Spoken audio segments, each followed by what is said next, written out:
Hey there, Russ here. Welcome back to the shop. Today we're going to make that cube. And we're going to do it without measuring, with any kind of measurement. I'm not even going to use the scale on my fence to do it. But also, I've had a lot of feedback on this. And I did get one from Tom that kind of stuck out to me. And he said that he was kind of nervous about watching me push that thin piece of wood sideways through there with the gripper. That's a story that we're going to talk about in another video, and I'm going to show you to you why it's actually very safe to do what I was doing. But before we do that, I want to stick with the cube focus right now. But he was right about the idea that you could do it on the sled and he would feel safer doing it that way. And I agree that if I did it on the sled, it would be easier and probably, yeah, it probably would be a little safer. But in all reality, I was doing it just enough that I didn't even want to get my table saw out or my sled out to do it. So I can do the same thing without using the sled. So I'm going to make two cubes instead of one. One I'm going to do with using just the fence, no measuring. And then the other one, I'm going to do it with the sled, like he suggested, and show you how to do the same thing. Make that cube with the sled. And it will, I won't do any measuring when I do it on there. And they'll come out theoretically identical. So I went ahead and I have cut all my pieces down to the square of what the cube is going to be. It's going to be this size here in on all 6 sides. But the thing you got, let me turn this down a little bit so you can see down here. So if you have your 6 pieces here, and I want to make a cube out of these, if I put them together here, first off, let me explain that we're going to have a value. I'm going to call it X, and that is the thickness of 2 of your pieces to put together. That's the value of X. So when I refer to X, I'm referring to this right here. So if I take these 2 here, these things are now the right size cube. But if I put this piece in between here, then that raises them away from each other. So this piece is the wrong size. Actually, all 4 of these that go around need to be cut down by the value of X, which is what I did when I made the box yesterday on 2 sides to make the box. So to make a cube, you're following that same train of thought. All 4 of these, which are going to be the sides of the box, all have to be cut down by the value of X. So all I have to do is set this up, and I have that set from the fence by the value of X. But that set, can you see that okay? There you go. But that is set to that side of the blade. But actually, that's the waist side. So really, I want the cut to be on this side of the blade, leaving everything minus the X on this side. So because the waist is going to be on this side instead, we actually have to adjust this fence. That way, the distance of the thickness of that blade. Now, like I said before, I know my machine, and I know that blade right there, and it's a 1/16 inch curve. So not only can I make that adjustment using a ruler, but again, you can make a mistake doing that. So instead of using that or a micrometer or a dial meter, all these other ways you can do it. I could even do it with the Incra by hooking it up on here, and then I'd get it accurate. But there's a quick, easy way of doing it without using any of those measuring devices, and that is with a shim. This shim I got from a friend of mine. There's 4 of them here to make a 1/4 inch, because I also use this at times on my dado stack, which is a 1/4 inch. But normally just 1 is all I need for here, for this table saw, because that's a 1/16 of an inch curve that it cuts. And I can use this to readjust my fence to have it cut for the measurement I want on the left side of the blade instead of the right side. Quite simply, all I do, now that it's set to X, which is what I want to cut off, I'm going to put my shim here, and let's put something right there and I'm going to hold this down firmly with this hand. And I take my shim out. Now I can loosen this up and tap this over, and I can feel when it touches this. Lock it back down. I have now moved this over X minus the thickness of my curve. So now when I make these cuts, they will all take the value of X off of these when I get done. So we'll take two of them, set them aside. I'm going to take my, looks like this way, and we're going to make this cut on all 4 of these.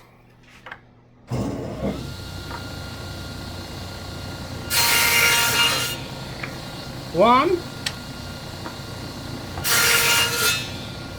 2, 3,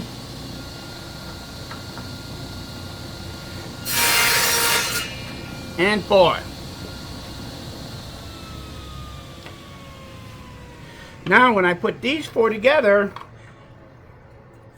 I can get what I'm looking for, except now 2 of these, because I cut it off at this side here, but 2 of these 2 are the, let's say these 2 are the ends and these 2 are the sides of part of the cube. I want to butt joint these in there, but in order to do that, I also have to take off this plane here. I just took some off of these 2 here. Now I want to take it off of here. But I still only want to take the value of X. Since I already still have it set up, those 2 are there. We're going to resize these 2.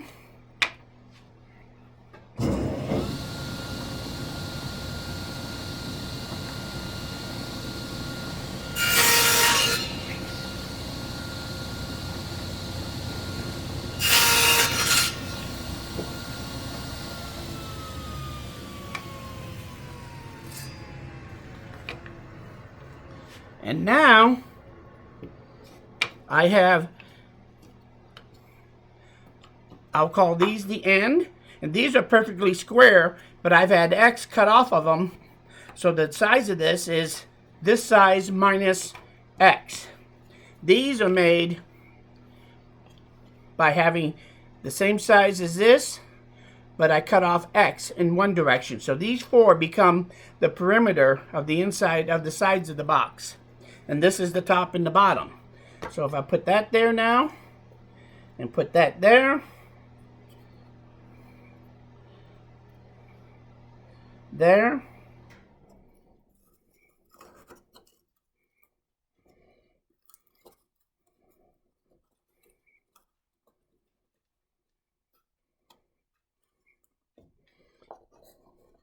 and there we go. We have a cube that will measure. Take another one that's the same size, and wherever I put it, you can see it's the same size in all directions. So the trick is very simple, really. It's an OTB trick. You cut 2 of the pieces, you cut X off of it in one direction, and on 2 more, you cut X off of it in 2 directions. So now you know how to make a quick cube. Cubes are handy to make, believe it or not, and using the butt joint when you make the cube makes that cube very strong, because the glue on a butt joint on only one surface, yeah, that's pretty weak. But if you start adding other planes on that same piece and has glued joints on it, then that butt joint becomes very strong, because now it goes across different planes, and that makes it much, much stronger. So if you're going to make a cube, the easiest way to do it, this is a lot easier to do than to cut miters on all 6 pieces once you get them to size and try to get them to fit together and make it come together perfect. This is the easiest way to make a cube. So why do you make a cube? First off, let me see, before I tell you why to make, well, let's go ahead, let's talk about why to make a cube. Why would I want to make a cube? Well, I've seen people make a whole bunch of bins.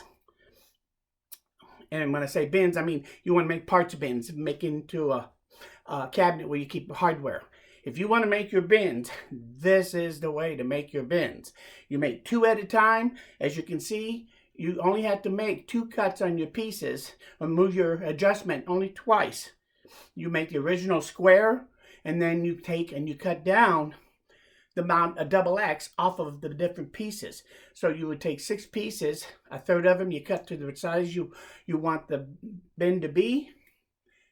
Then you cut the others down to where they all fit together, and you make a whole bunch of cubes, and then you come back and take that cube and cut it in half all the way around, and you end up with 2 small bins. So, and that's a lot easier than taking a whole row of a straight board and put partitions on it and then try to cut all them off. I think Matthias Wandel did it that way, if I remember right. I don't remember, but I've seen it done that way lots of times. This is the way to make little mini bins if you got to make a bunch of them. It's quick and it's easy way to do it. So that's why you make bins. And if you glue it up a butt joint, it makes it easier, and it'll still be more than strong enough for any little bin I ever wanted to make. So that is a good reason to make bins. Another reason, make cubes. Another reason too, this is actually kind of handy, is that if you're just making something, I could veneer this now all the way around, and you wouldn't even be able to tell that's a butt joint. Cut it open, and it can become a box with a lid. So there's a lot of uses for making cubes.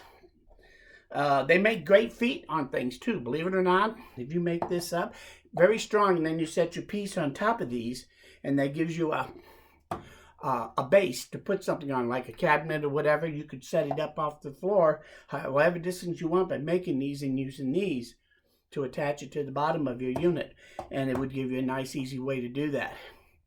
Quite honestly, if I wanted to, what else would you do with a cube? Well, let's go outside the box a little bit more.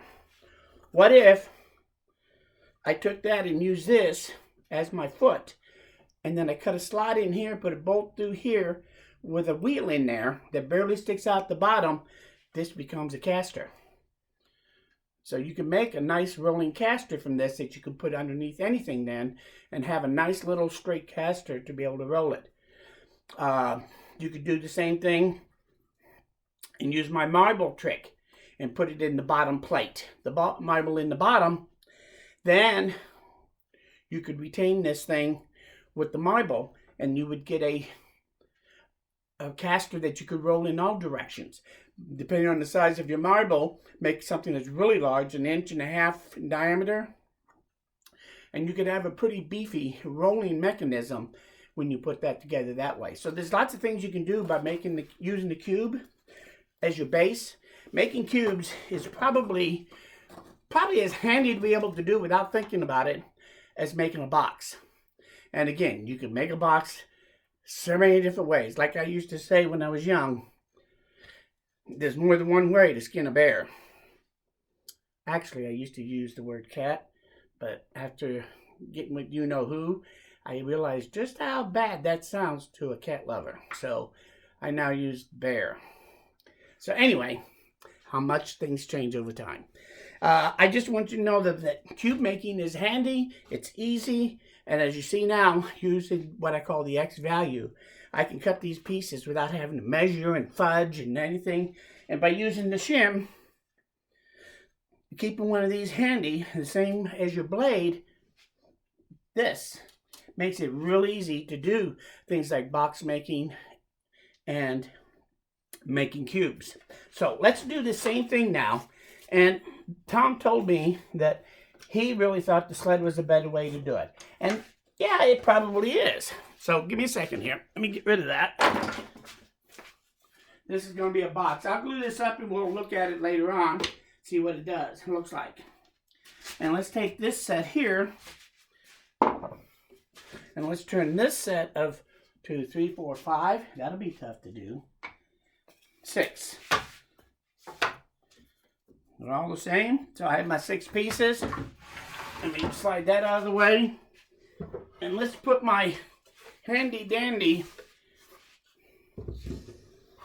sled up here. This is the sled I've used for years and years.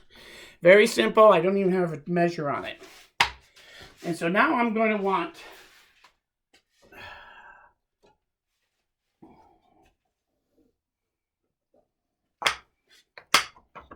that should work. So now I'm going to want to do the same thing, but I'm going to do it here. So let's adjust my height of my blade. I'll let you watch until, again, I'm just above the height. Now let's set the width by putting that in there.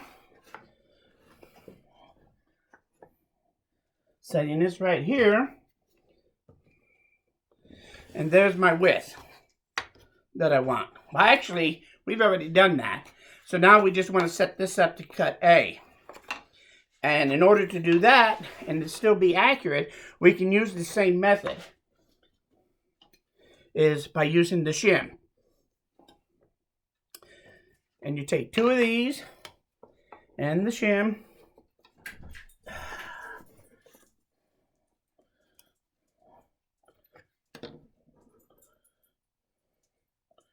Take the shim out of my way. What am I doing? So then I put this in here. That's where it's going to go. That'll give me the X cut. But we need to come over this much more. So if I put a shim in here like so, take my shim out, and let's move this over against that piece of wood. Clamp that down. And theoretically, that is now going to give me what I want. And I'm going to take 2 of these, set them aside. And then 2 of these, we're going to cut on one side only. And on the other 2, we'll cut them there, turn them 90 degrees, and cut it there. So 2 of them we do 2 cuts on, 2 of them we do only 1 cut on. So let's do the single cut. Turn it on, and away we go.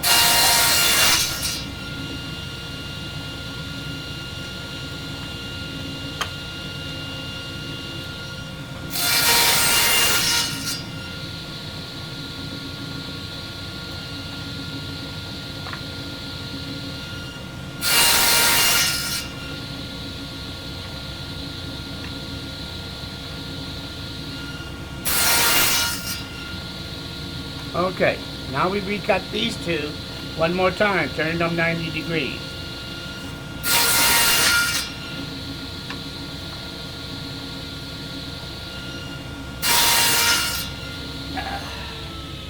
And just that quick, no measuring, we should have a box. Where can you see this? Let's do this right here. So now I have that piece, ends, sides, so that goes there.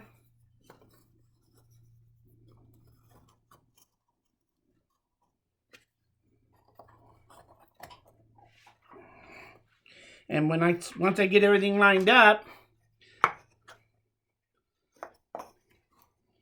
it seems to be the right size in all directions. So I made another cube and I did it on the sled. You can do the same thing by using the shim, by having your piece in here. And after you set this depth, then you come back, put the shim in here, and butt this up to it. Take the shim out and move this over.